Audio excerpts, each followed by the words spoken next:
Assalamualaikum warahmatullahi wabarakatuh. Pemirsa, informasi mengenai Kabupaten Kota Waringin Timur dan sekitarnya telah kami rangkum untuk Anda dalam Jurnal Kotim. Bersama saya Fibi Srayu Anita, berikut informasi selengkapnya.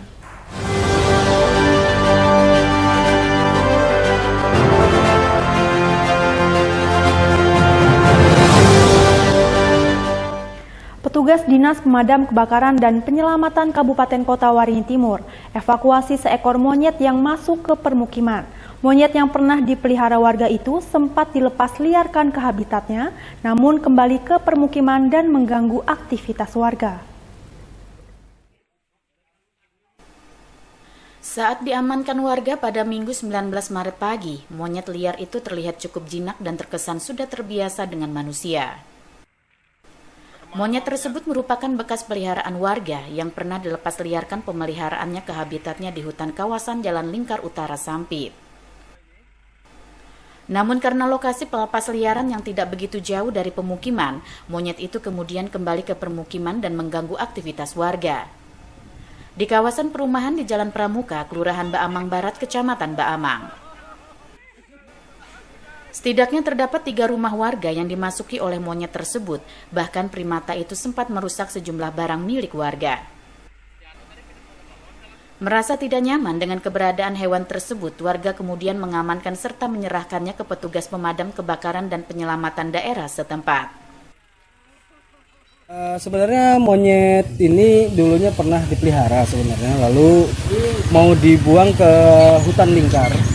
Tetapi mungkin karena masih habitatnya mendekati lingkungan dan monyet ini juga belum bisa beradaptasi pada lingkungan tersebut, akhirnya kembali lagi ke perkampungan ini. Jadi kemarin kita temukan dan kita bawa sampai tadi malam kita rawat dengan sebagaimana mestinya. Dan hari ini kita minta dari pihak pemadam kebakaran untuk bisa mengevakuasi sambil nanti mungkin dari penangkaran mereka sebelum dilepas ke hutan yang habitatnya. Oleh petugas pemadam kebakaran dan penyelamatan Kota Waringin Timur, monyet tersebut kemudian dievakuasi untuk selanjutnya dilepas liarkan ke habitatnya yang jauh dari kawasan permukiman warga.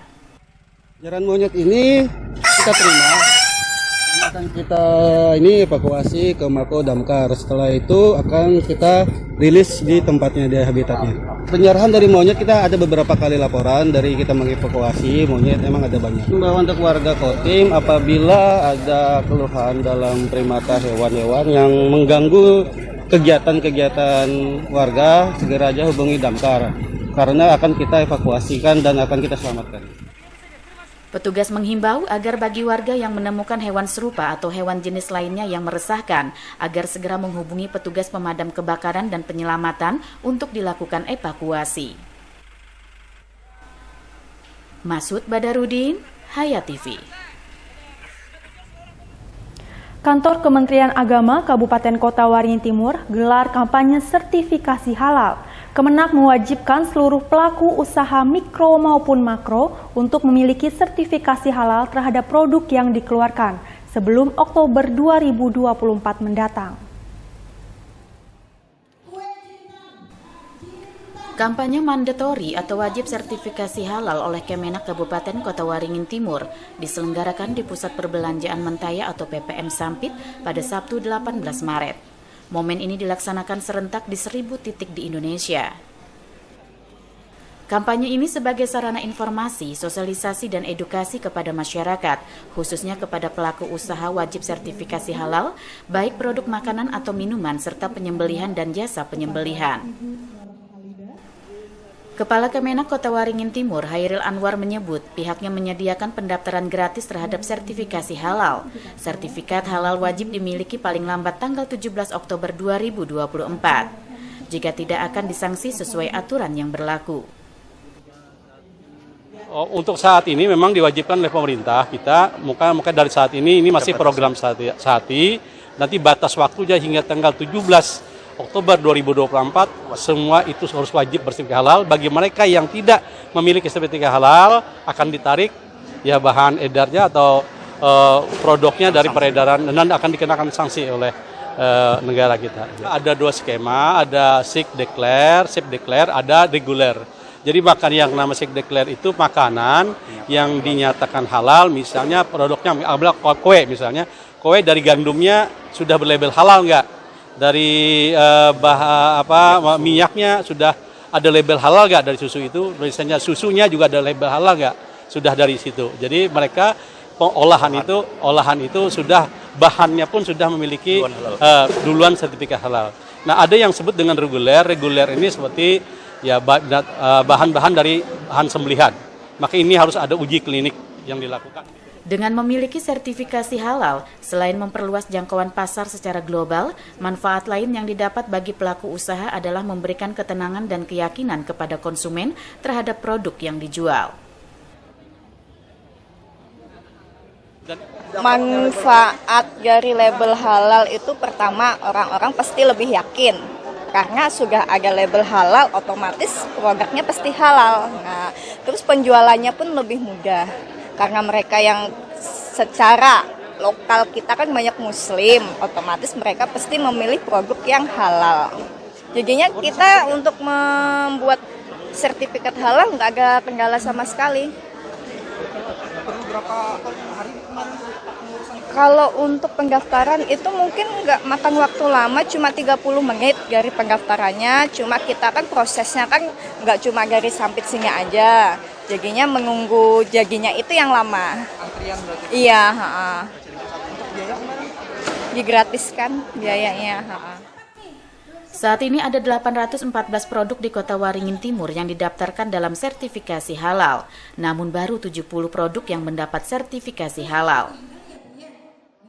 Kemenak terus mendorong pelaku usaha mendaftarkan produk mereka agar bersertifikasi halal, sehingga Oktober 2024 mendatang seluruh produk telah bersertifikasi halal. Masud Badarudin, Hayat TV.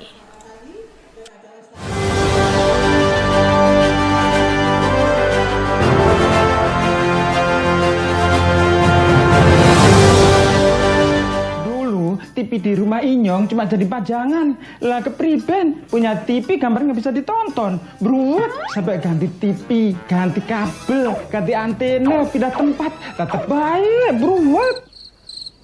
Maring sekarang sejak Inyong pakai TV digital, di rumah Inyong jadi rame terus. Gambar TV nggak semutan, suara jernih, celing. Pasangnya gampang, nggak pakai ribet. Ayo pakai TV digital aja, kelalen pasti celing.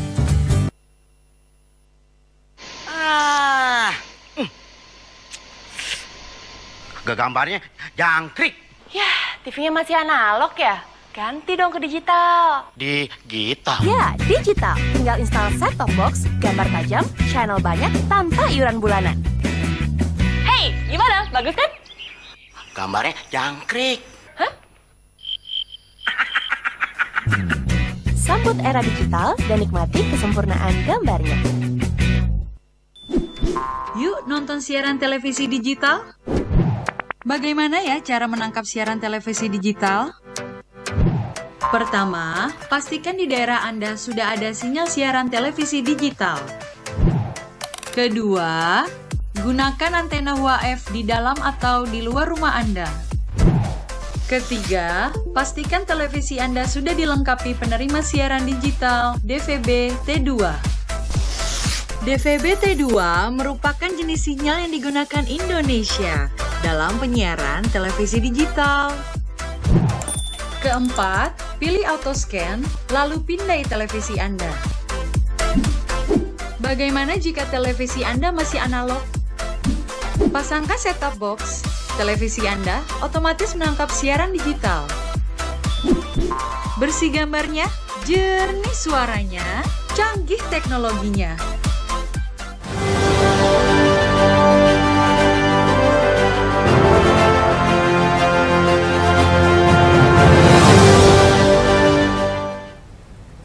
Ratusan ASN Kabupaten Barito Utara diambil sumpahnya bersamaan dengan kegiatan apel gabungan lingkup Pemkab Barito Utara pada peringatan HUT ke-73 Satpol PP dan HUT ke-61 Satlinmas di halaman kantor Bupati setempat.